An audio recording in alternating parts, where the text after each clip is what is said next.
안녕하십니까. 2024년 12월 14일 최백무의 팩트 시작하겠습니다. 자, 국민의힘 전당대회가 오늘로서 대략 한 110일 정도 남았습니다.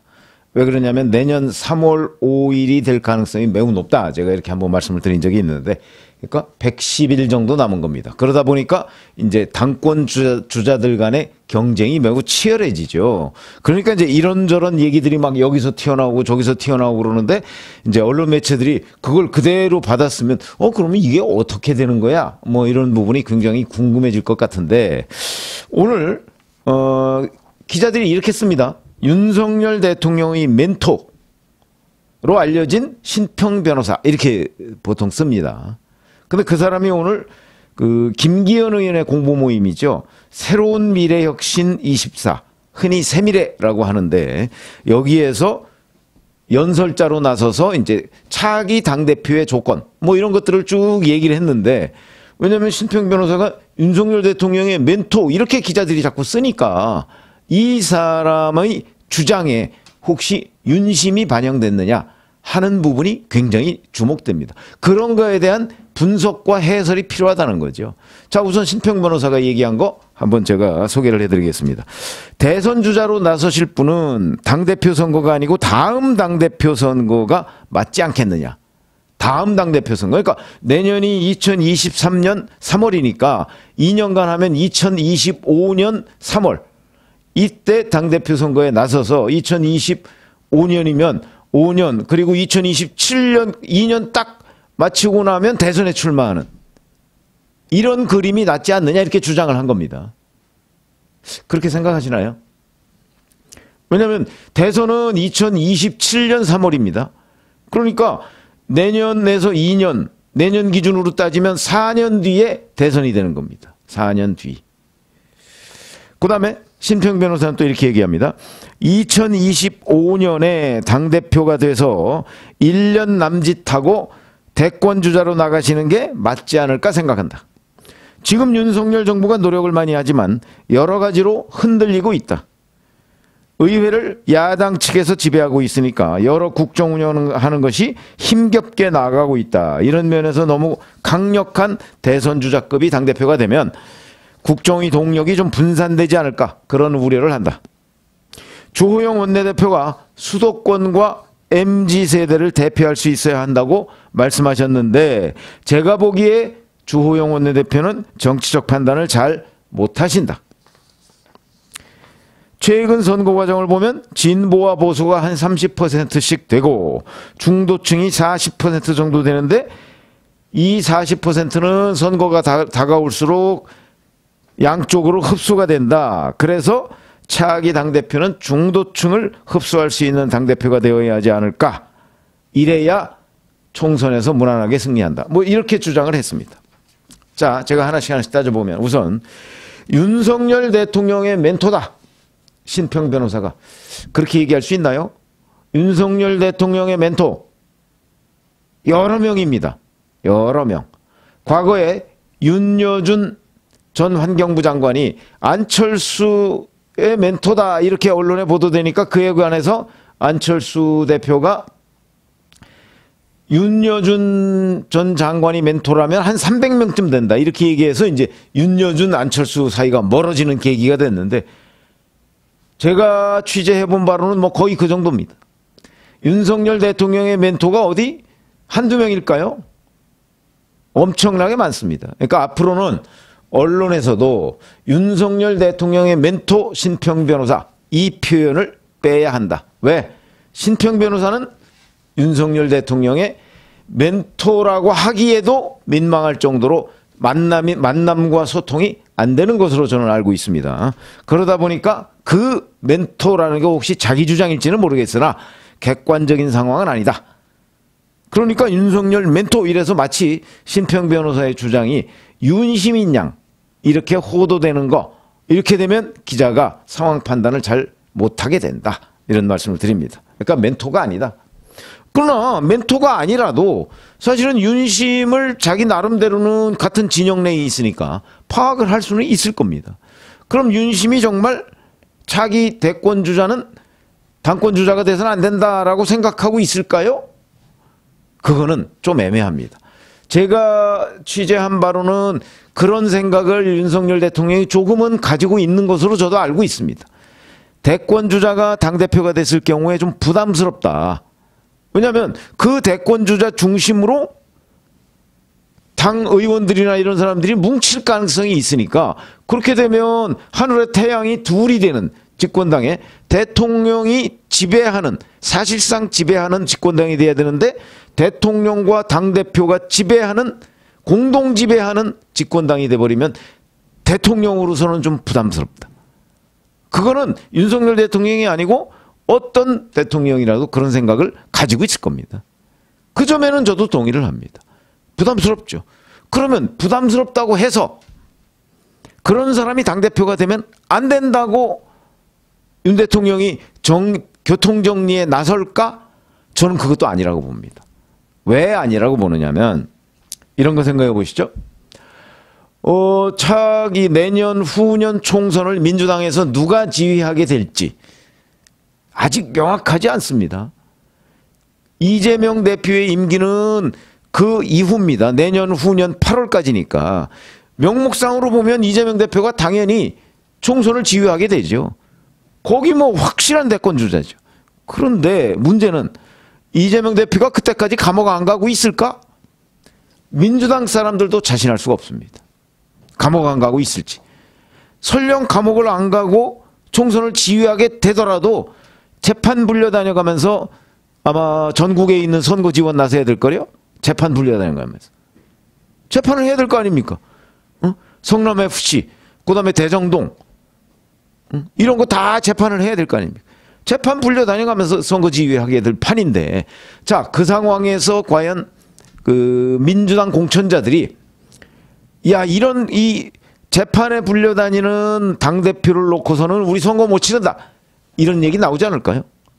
그러니까 제가 지금 말씀드리는 게 내년 후년 민주당의 총선 지휘자가 이재명이 될 것인가 안 될 것인가 아무도 모른다 지금. 그게 정확한 표현입니다. 아무도 모르죠. 다만 위험하기 때문에 아마도 수도권, 특히 수도권에 있는 많은 국회의원 후보들, 공천자들이 이재명 대표 가지고서는 우리 선거 못 치른다는 그 당내 여론이 분출될 가능성이 높습니다. 그렇게 되면 이제 요즘 나오는 분당설, 저는 뭐 분당이 안 된다는 입장이지만, 아니면 뭐 이재명 대표를 이른바 당내에서 탄핵하려는 움직임이 정말 본물처럼 터져 나올 가능성도 있죠. 그러니까 그걸 지금 뭐 예측하는 거는 예측이 아니고 점치는 겁니다. 그러니까 저는 그런 부분에 관해서 점치고 싶지가 않고요. 다만 하여튼 당내에서 그런 요구가 핏발치고 거기에 이재명 대표 쪽이 방어하려는 당내 갈등, 싸움이 엄청나게 치열하게 전개될 것이다 하는 것만은 분명하죠. 정말 누가 이길지. 그러나 어찌됐든 간에 이재명 대표가 잘 방어하면 결국은 이재명 대표가 총선을 야당에서 지휘하게 된다. 그러면 잘 아시다시피 이재명 대표는 윤석열 대통령하고 0.73%포인트 차이가 나지 않았습니다. 대선에서. 그처럼 강력한 대권 후보가 어디 있습니까? 당연히 국민의힘도 강력한 대권 후보가 될 만한 사람, 된다는 건 아니죠. 될 만한 사람이 선거를 지휘해야 된다. 저는 오히려 그게 부합하는 얘기입니다. 신평 변호사의 얘기, 제가 보기에는 말이 맞지 않는다. 오히려 조호영 원내대표가 얘기한, 조호영 원내대표 정치 감각이 없다 이렇게 얘기를 신평 변호사가 했는데, 아니 물론 뭐 대구니까 아무래도 수도권 감각은 없죠. 그러나 대구에서 그래도 선거를 5번을 치른 사람인데, 5번 치렀으면 20년 가까이 정치를 한 겁니다. 신평 변호사 뭐 정치 1년도 안 했잖아요. 오히려 조호영 원내대표가 얘기한 수도권을 대표할 수 있어야 되고 MZ세대를 대신할 수 있어야 된다. 이게 훨씬 더 당대표의 조건에 부합하죠. 수도권을 대표하고, 아니 자기가 영남 출신이라고 그래서 예를 들어서 수도권을 대표할 수 없다, 또 이런 논리는 말이 안 됩니다. 영남 출신이라도 수도권을 대표할 수 있죠. 수도권에 있는 사람들한테 인기가 좋으면 그 인기는 누가 만들어야 되느냐? 정치인 본인이 만들어야 되는 거죠. 그렇게 못 만들고 그냥 수도권에 와서 뭐 누구야 이렇게 얘기했더니 그 사람이 누구죠? 수도권에 있는 유권자들이 그렇게 얘기한다면 그 사람은 지역구가 서울이든 뭐 영남이든 충청도든 그 사람은 당권 주자로서 적합하지 않은 사람입니다. 그러니까 지금 국민의힘 지지자들은 당권 주자로 적합한 사람에서 당대표로 뽑을 사람은 수도권에서 인기가 있는 사람, 그 다음에 뭐 거기에다가 MZ세대에서 인기가 있으면 금상첨화고 그런 거 아니겠습니까? 근데 그걸 뭐 정치 감각이 떨어진다고 얘기하면서 이렇게 얘기한 신평 변호사, 중도층 흡수 당연히 중요하죠. 중도층 흡수. 중도층을 그러면 뭐 대권 주자 아닌 사람이 중도층을 더 많이 흡수할 수 있다. 이 무슨 궤변입니까? 대권 주자가 더 많이 흡수할 수 있죠. 그렇기 때문에 이런 주장 또한 말이 안 된다. 그러니까 대권 주자 다 제외하고 나면 그러면 누가 남느냐? 예를 들어서 오늘 세미래라는 데에 이게 김기현 의원 공보 모임이라고 그랬죠. 아마도 예를 들어서 김기현 의원도 만약에 차기 당대표가 된다면 당대표가 돼서 김기현 의원이 당대표를 잘 했고 그다음에 후년 총선에서도 잘 지휘를 해가지고 공천도 잘하고 이렇게 잘 지휘를 해서 그래서 그 과반을 획득했다. 그러면 김기현 의원이 아마 차기 대권 출마한다고 그럴 거래요. 그렇게 보는 게 맞는 겁니다. 그럼 오늘 신평 변호사가 얘기한 거는 김기현 의원의 공보모임에 간 거 아니겠습니까? 그러니까 김기현 의원한테 쫙 이렇게 해서 립 서비스를 딱 해준 거죠. 그런데 기자들이 자꾸 신평이라는 앞에 윤석열 멘토 이런 표현을 붙이니까 그러니까 신평 변호사의 주장이 윤심인 것처럼 오해를 받는 겁니다. 저는 아니라고 봅니다. 아니라고 보고 신평 변호사의 주장 자체가 궤변이다. 그러면 어떤 사람이 당대표가 돼야 되느냐? 사실은 어찌 보면 조건은 중요하지 않습니다. 어떤 사람이 더 중요한 거죠. 저는 대권 주자든 뭐 당권 주자든 구분할 거 없다고 생각합니다. 어차피 다음 당대표 되는 사람, 국민의힘 당대표 될 사람이 나중에 대권에 출마할지 안 할지 아무도 모릅니다. 그거야 이제 결국 지지율이 나와야 되는 거 아니겠습니까? 아무도 모릅니다. 그리고 지금부터 뭐 당권 주자, 대권 주자 분리해 놓을 수 있는 거 없습니다. 예를 들어서 안철수, 유승민은 대권 주자고, 안철수, 유승민, 홍준표, 오세훈 뭐 이런 사람들은 대권 주자고, 그러면 김기현, 권성동, 그다음에 뭐 나경원 뭐 이런 사람들은 당권 주자냐? 아니죠. 뭐 누가 이렇게 처음부터 딱 라벨 붙이고 당권, 대권 이렇게 분리해서 나옵니까? 그럴 상황도 아니고요. 지금 뭐 이제 한 7개월 지났는데요. 뭐 윤석열 대통령 취임한 지 7개월 지났는데 차기 대권 얘기하기 이릅니다. 엄청나게 이르죠. 그렇기 때문에 자, 오늘 신평 변호사가 이제 이 김기현 의원 공보 모임에 가서 이런 얘기를 하니까 벌써부터 뭐 대권 이게 이제 대권 당권 분리론 비슷한 이제 주장인데 궤변이다. 저는 이렇게 생각을 하고요. 그러면 과연 윤심은 있느냐? 저는 있을 거라고 얘기를 했습니다. 그러나 윤 대통령이 직접 발표를 할 수가 없죠. 그거는 기자들이 짐작을 하게 될 텐데 그 짐작은 아마도 그 왜 민들레 후신 뭐 국민공감인가요? 뭐 그런 거 출범했지 않습니까? 12월 7일에 그 사람들의 활동이 본격화되고 이제 내년 3월 5일이면 한 1월쯤에는 뭔가 가시적인 활동 모습이 나타날 텐데 그런 사람들 국민 공감을 통해서 몇 사람들이 아마 윤심이라고 얘기를 해가면서 누구를 지지하는 움직임들이 있을 겁니다. 그러니까 1월에 이제 아마 조금 가시적으로 드러날 거고 그게 자칫 잘못하면 국민 공감이 쪼개질 수도 있습니다. 전당대회를 앞두고. 그게 1997년에 정발협의라는 게 있었거든요. 정치발전협의회. 그게 원래는 이수성 전 총리를 대권 주자로 옹립하기 위해서 민주계가 만든 모임인데 그게 이수성파와 이인재파로 나눠져서 쪼개진 거 아닙니까?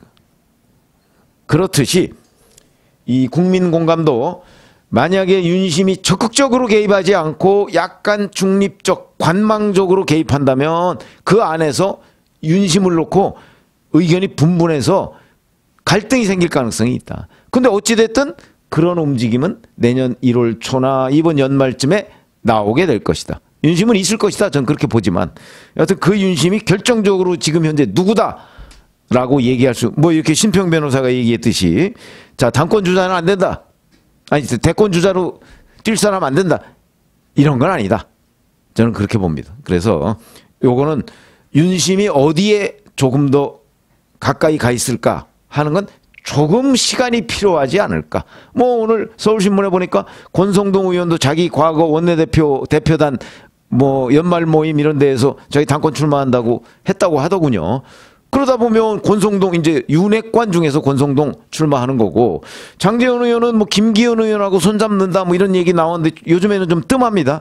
그런 거 보면 장제원 의원은 약간 이선으로 빠지고 국민 공감 쪽에 힘을 실어주는 느낌이고, 그러면 뭐 현재 뚜렷하게 앞서 나가는 사람이 없는데 여론조사를 보면 나경원 전 원내대표가 지금 상당히 앞서 있죠.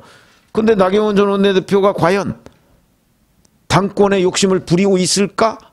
의문부호가 있습니다. 뭐 당권보다 뭐 차라리 어디 입각 쪽에 뭐 관심을 가지고 있는 것 아니냐 하는 얘기도 나오고 있고, 뭐 이런저런 얘기들이 막 지금 설왕설래되고 있으니까 아마 요 정리 과정은 그 앞으로 한 20일 내지 한 달 사이 그때 아마 정리가 대략 이루어지지 않을까, 이렇게 예상이 됩니다.